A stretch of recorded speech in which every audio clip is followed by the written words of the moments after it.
Bonjour à tous, chers amis, en chemin de vie 5. Je suis ravie de vous retrouver aujourd'hui pour une guidance des énergies du mois de décembre. J'espère que vous vous portez très bien. Moi, je vais bien et je suis, comme je vous l'ai dit, ravie.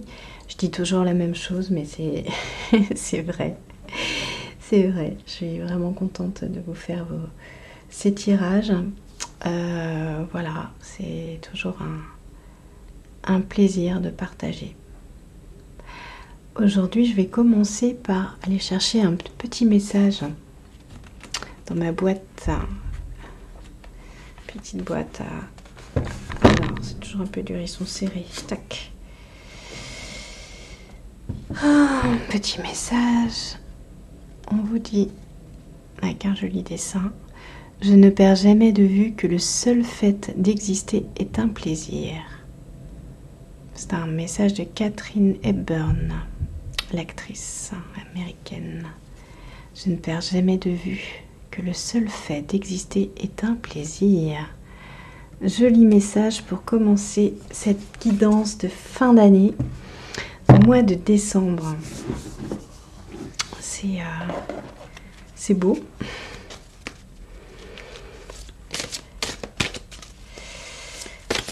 Allez, on est parti.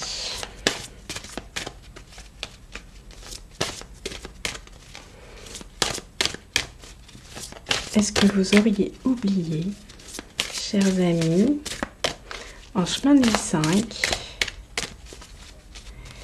auriez-vous oublié la notion de plaisir dans votre vie?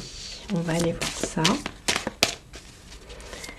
Peut-être cherchez-vous des plaisirs à l'extérieur de vous, dans des activités. Hop là. Et bah écoutez, j'ai éteint ma bougie, j'en ai mis partout et j'ai sali ma carte. Je fais pause, je reviens. Bon, c'est pas grave, on va reprendre. Il y a de la bougie sur la carte. On va prendre ça pour un signe ou pas. Et on va aller voir les messages. En tout cas, on a cette belle carte qui est sortie, qui est Féu ou Féou, je ne sais pas comment on le prononce. Ce qui est sûr, c'est que la petite coulure mauve se fond très bien avec la carte, je trouve. C'est assez drôle.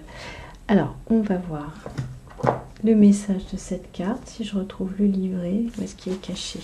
Ici. Qu'est-ce qu'elle nous dit, cette carte? Féou, ça doit être la première carte des... Oui, c'est ça. Première rune. Qu'est-ce qu'elle nous dit? La terre, le chat et le blé. L'étape, une femme au sommet de son pouvoir séducteur. Ah, un plaisir, séduction. Elle est épanouissement et succès. Une rune de fraîche vitalité. Un nouveau monde s'ouvre à toi avec ses promesses et ses écueils. Féu porte une intense idée de liberté mais aussi de destinée. Elle est instinct primordial. Grande force physique et psychique. Tout est possible, offert à toi.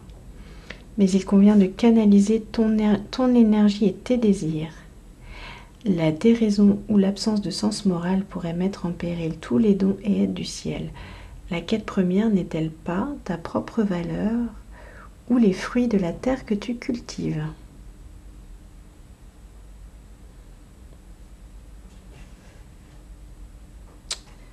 Ok. Féu apporte l'abondance en ta demeure.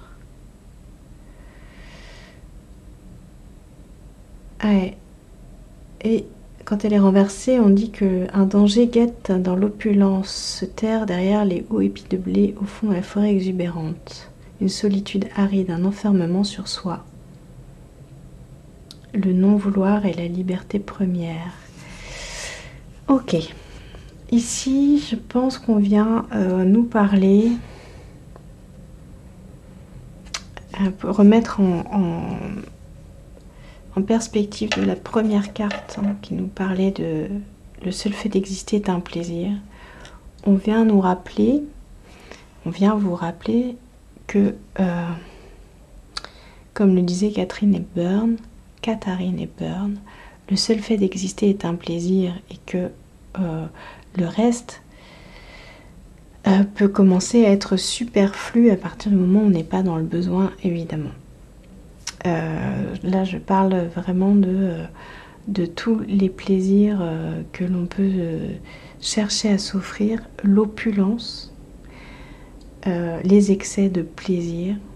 Et je ne suis pas dans le jugement ou dans quoi que ce soit. Voilà, c'est pas l'idée, c'est pas de censurer, mais c'est de rappeler. On se rappelle à travers cette carte que l'excès de plaisir peut cacher un vide, peut cacher... La recherche des excès de plaisir peut cacher un vide, peut cacher... voilà, la difficulté à se contenter de soi-même, à se contenter de ce que l'on est, de se contenter de ce... Et quand je dis contenter, c'est pas dire le peu de choses que l'on est, mais au contraire, c'est reconnaître ce que l'on est, reconnaître sa valeur, reconnaître tout ce que l'on a, reconnaître sa joie, la contacter pour trouver du plaisir à être avec soi-même, trouver du plaisir à vivre tout simplement. Je pense que Féu nous amène sur cette réflexion-là et qu'elle est importante. Elle est d'autant plus qu'on approche des fêtes de Noël. Qu'aux fêtes de Noël, il y a cette idée de fête, d'opulence, de cadeaux. Et peut-être que il convient dans cette période de se poser la question de ce que c'est que justement le fait de se sentir comblé. Qu'est-ce que ça signifie pour nous, pour chacun? Féu pose la question. Moi, je donne pas la réponse. Chacun a sa réponse en lui. Et voilà, elle vous amène à vous poser cette question et à trouver votre propre réponse. Moi, je ne suis que le canal qui pose la question, évidemment. Qu'est-ce qui est essentiel? Qu'est-ce qui vous comble? Qu'est-ce qui vous fait plaisir? Qu'est-ce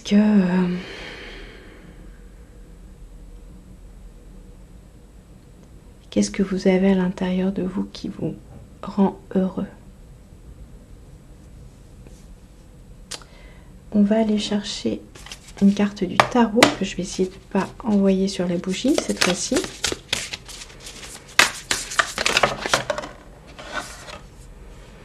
Le jugement. Alors, on a le jugement qui tombe là. Alors, ce petit singe, qu'est-ce qu'il nous dit, ce petit singe? Alors, comme le tarot est un peu spécial, c'est un tarot qui est basé sur des contes et des légendes. Et j'avoue que je suis toujours curieuse de savoir à quel personnage il se rapporte, parce que c'est des significations particulières. Et je trouve intéressant d'aller les voir. Donc, je vais regarder le livret. Et là, ça nous parle du roi singe, qui est voilà, dans la mythologie chinoise, qui nous parle de pardon, d'amélioration, de changement de perspective. Oh, c'est rigolo parce que j'ai parlé de perspective tout à l'heure. D'absolution et de renaissance.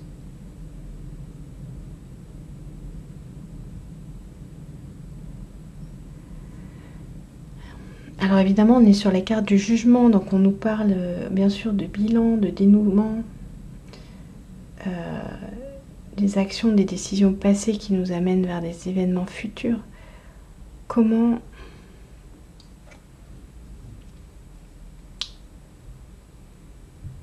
est-ce que aujourd'hui, quel choix vous faites aujourd'hui dans votre vie pour aller contacter ce plaisir en vous, tout simplement? Je crois que c'est voilà, c'est Féu à la veille de 2023 vous demande de remettre en perspective votre façon de voir la vie. Sûrement. Elle pose cette question. Elle vous amène sûrement à prendre des décisions sur votre manière de la voir et de l'appréhender et d'avancer. On va aller rechercher. Alors, est-ce que je vais chercher? Oui. Chercher une carte de cet oracle.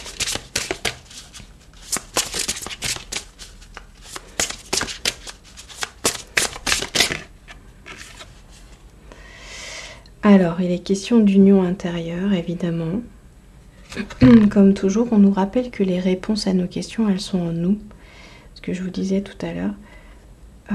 Quand on se connecte à soi, quand on se connecte à sa vérité, on se rend compte que nous sommes essentiels et que le reste est superflu. Et c'est ce qu'on on vous invite à contacter, c'est vous reconnecter à vous. Qu'est-ce qui vous fait peur? Qu'est-ce qui vous empêche de vous connecter à vous et qui finalement vous entraîne à aller chercher à l'extérieur des choses que vous avez à l'intérieur? Sûrement une peur, une blessure. Est-ce que vous la connaissez? Est-ce que vous la reconnaissez? Alors on a l'alchimiste. Oh, elle est belle cette carte, regardez. C'est beau. On a encore un arbre. On vous invite à transmuter, là, c'est vraiment ça. On vous invite à prendre une décision pour créer la vie, votre vie idéale sur de nouvelles bases. Si vous le voulez, bien sûr. Si ça vous parle, si vous en avez envie, personne ne vous contraint. Mais voyez, c'est l'invitation que vous fait cette rune. Et on va aller voir. Moi, je suis curieuse de savoir ce que nous dit le petit livret. On nous parle de transcendance dans la famille. Donc, il y a peut-être quelque chose, une notion que vous transportez dans votre lignée. C'est peut-être une croyance dans la lignée autour de l'abondance matérielle. Il y a peut-être des choses. Qu'est-ce qu'on nous dit? Alors, peut-être un peu compliqué de lire tout ça.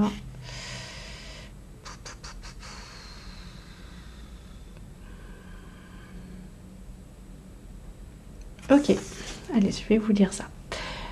Pratique, c'est on va dire une reconnexion, une pratique physique pour vous reconnecter à vous-même. On vous dit, ta colonne vertébrale est comme l'arbre sur cette carte. Elle fait un pont entre la terre et le ciel. La fluidité dans cette zone nous assure une bonne circulation de l'énergie vitale et nous soutient dans des moments de grande transition. Cette carte t'invite à faire bouger ta colonne, à délier tes vertèbres dans un sens et dans l'autre. Mets-toi debout, fais des mouvements du bassin. Balance tes bras à droite et à gauche comme les enfants pour faire de belles torsions, puis grandis-toi avec l'inspiration et ouvre tes épaules et ton dos. Enfin, arrondis doucement ta colonne avec l'expiration et viens toucher tes pieds. Continue à ta guise aussi longtemps que tu en as envie. Je pense que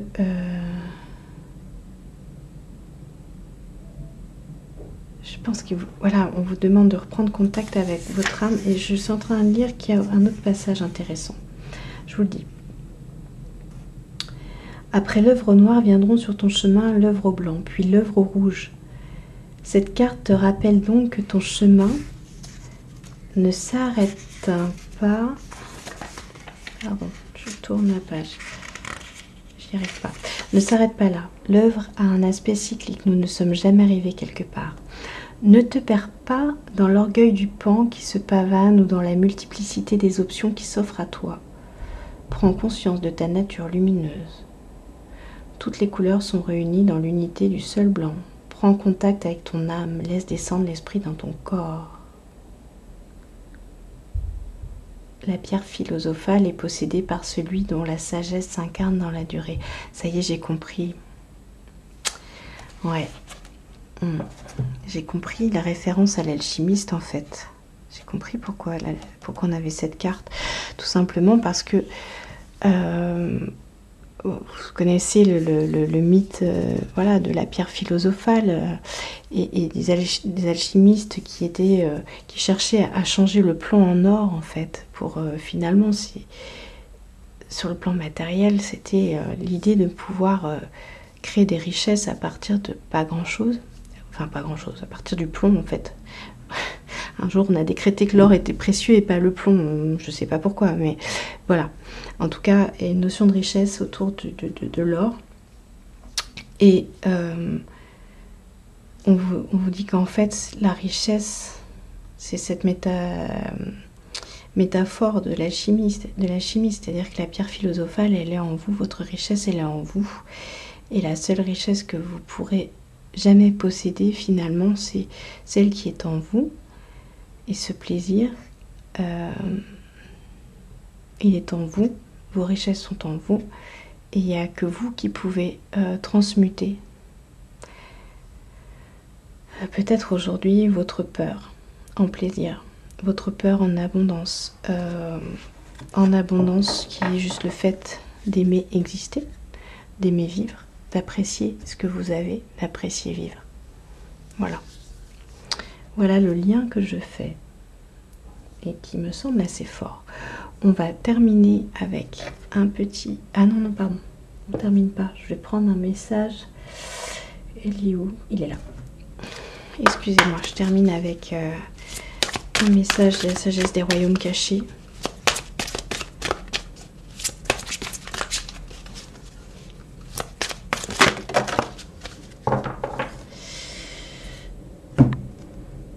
Ok, qu'est-ce qu'il nous dit? La reine de lumière, éclaircissement, célébration, illumination.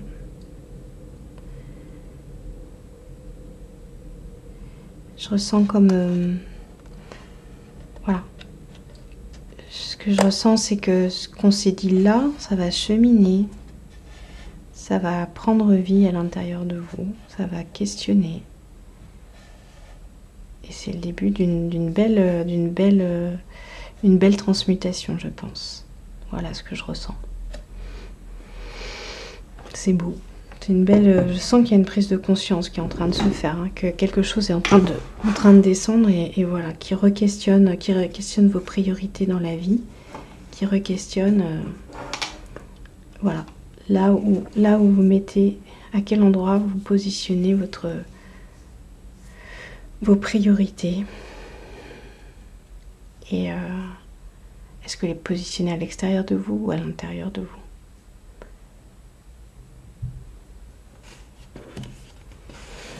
Et on va terminer avec un petit message du petit oracle de Kuan Yin. Et ça, c'est pas le message, c'est la notice que j'enlève.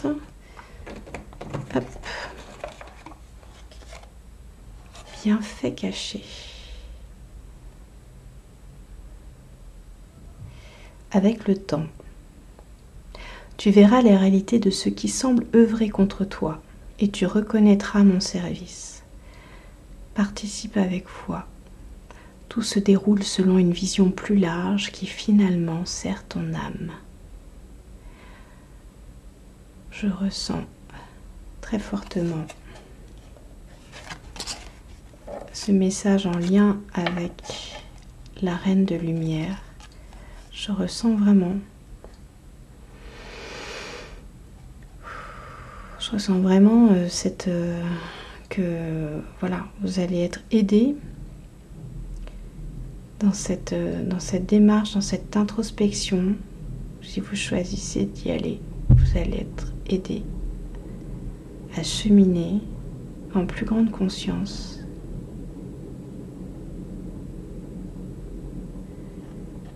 Allez voir ce qui aujourd'hui peut vous bloquer, vous gêner, vous empêcher de tout simplement ressentir à quel point juste le fait d'exister est déjà merveilleux, à quel point vous êtes essentiel, à quel point vous avez déjà et vous êtes déjà tout ce dont vous avez besoin.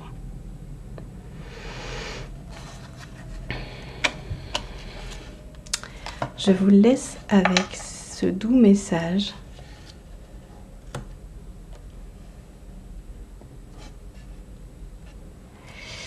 Je vous dis à très bientôt. Namasté, prenez soin de vous. Prenez soin de vous. À bientôt.